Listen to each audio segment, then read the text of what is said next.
Hello, Algebra 2 students. This is a lecture on adding, subtracting, and multiplying polynomials. This should be review for you guys, but we are going to cover it, of course. Red flag here, warning. Notice it doesn't say divide polynomials. We are going to be dividing polynomials, but that is a difficult task and is a topic of discussion in a future lecture.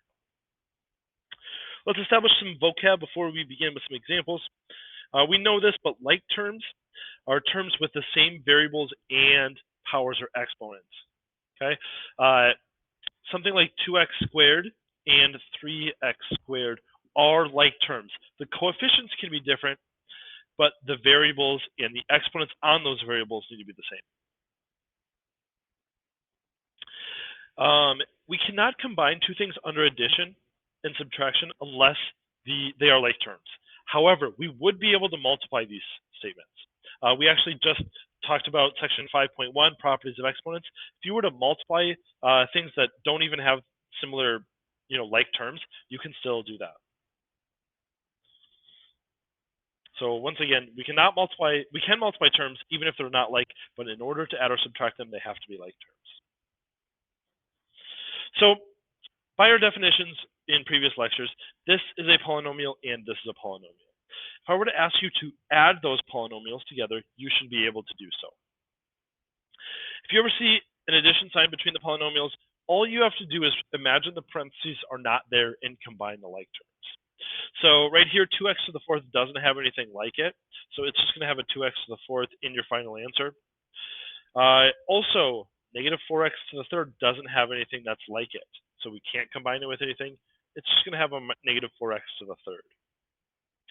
We want to keep this in standard form, so the 2x squared would go next. It doesn't have anything like it in the other polynomial, so it's just going to be plus 2x squared. We do have a positive x and a negative 4x. Those could be combined to make negative 3x, and then plus 1. That would be my answer to adding this polynomial with this polynomial.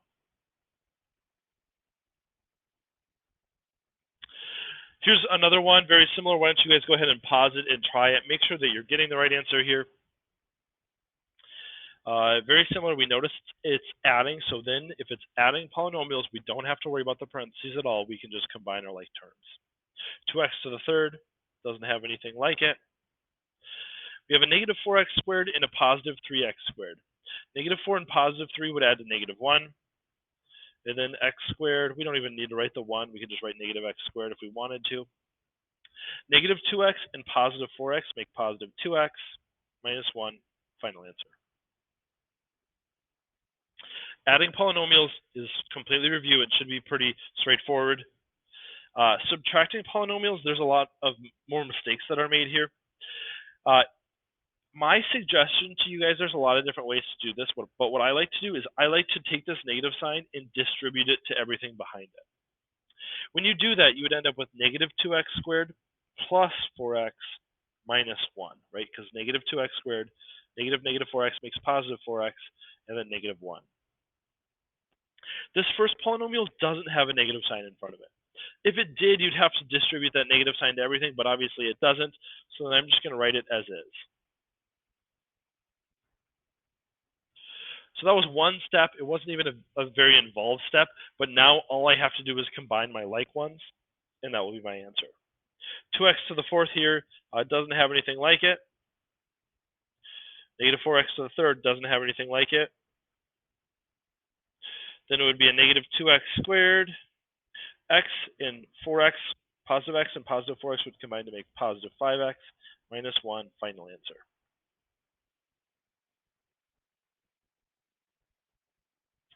So once you guys, once again, pause it here, give this one a try, see how you do. Remember, what I like to do is to take that negative sign and distribute it to everything that's behind it. So this would be negative 3x squared minus 4x and then plus 1. This polynomial here doesn't have a negative sign in front of it, so then I can just write it as it is. And then I'm going to start combining my like ones. 2x to the third has nothing like it. We have a negative 4x squared and a negative 3x squared. Those should make negative 7x squared. Negative 2x and negative 4x make negative 6x, and then plus 1. Final answer.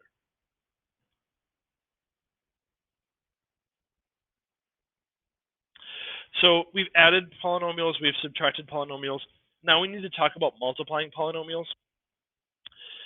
And you've already multiplied a binomial times a binomial, something like x plus 1 times x minus 4, right? You've multiplied these things. We use the FOIL method for that. You still might be asked to FOIL something. The ideas that you use in FOIL, though, are still going to apply to multiplying other polynomials. Essentially, what you're going to do is you're going to take everything in the first polynomial and multiply it by everything in the second polynomial. So here, 2x to the third is going to need to get multiplied by everything in this polynomial here. I'm going to write that out. 2x to the third times x squared. Hopefully we remember our properties of exponents. X to the third times x squared, when they have the same base and you're multiplying, you add their exponents. So that'd be x to the fifth. And this has a 2 as a coefficient, and this one has a 1 as a coefficient. So it'd be 2x to the fifth. 2x to the third times negative 3x. Remember, if it doesn't have an exponent there, it would be 1. 2 times negative 3 would make negative 6.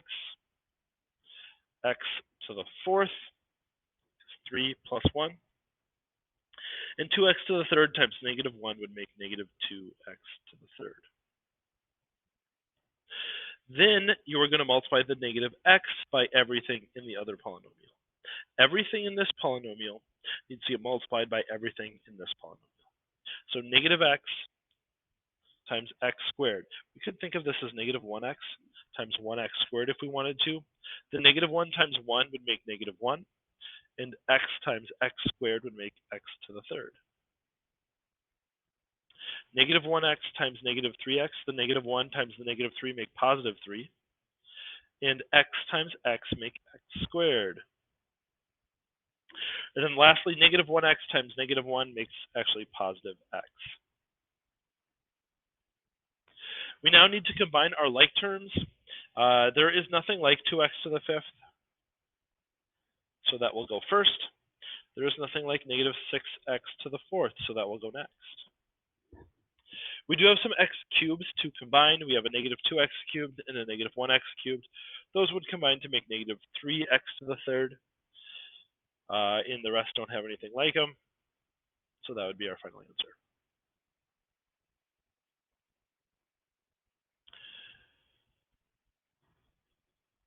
We could have something that looked like this as well. This is a binomial times a binomial times a binomial, right? 2 terms times 2 terms times 2 terms. My suggestion to you guys, I think the best way is to take 2 of them and multiply them together using the FOIL method. X times 2x to the third. Remember, if there's no number there, you can write a 1. 1 times 2 makes 2, and x times x squared make x to the third. Then we have x times x making x squared. Continuing on, 1 times 2x squared make 2x squared, and 1 times x would make plus x. We also have an x minus 1 here. Some students, and oftentimes this will lead to a mistake, they'll start multiplying this times this one now. I would suggest making sure there's nothing you can combine. There is something you can combine here. X squared and 2x squared make 3x squared.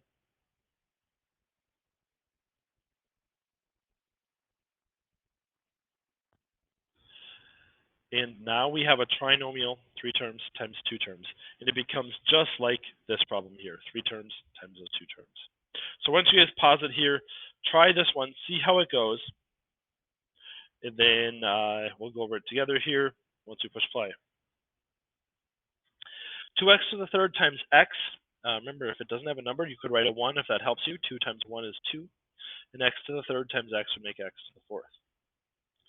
2x to the third times negative 1 makes negative 2x to the third.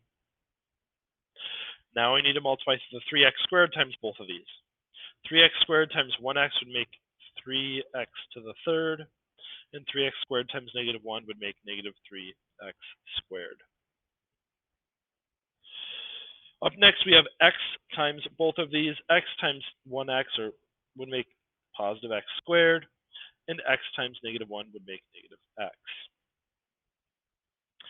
From here, we just need to play the combined like terms game, and if we do that successfully, we will have our correct answer. 2x to the fourth. There are a couple of x cubes. We can combine those to make positive 1, x to the third, or just plus x to the third. These two can combine to make negative 2x squared minus x. Final answer. Now, a little trick of the trade for you guys. There's actually a couple of them in this problem. If you know what x plus 1 times x minus 1 is, that's actually really easy to multiply those two things together. That's just x squared minus 1. You could rearrange the order here and pick an order that is more effective. I don't think most of you guys are going to see that, so I wouldn't worry too much about it, but that would be something you could have done. And the trick of the trade that I wanted to talk about was, if you type this into the y equals on your calculator to graph it in the first line, and then type this one into the second line, you can make sure that you actually multiplied them correctly.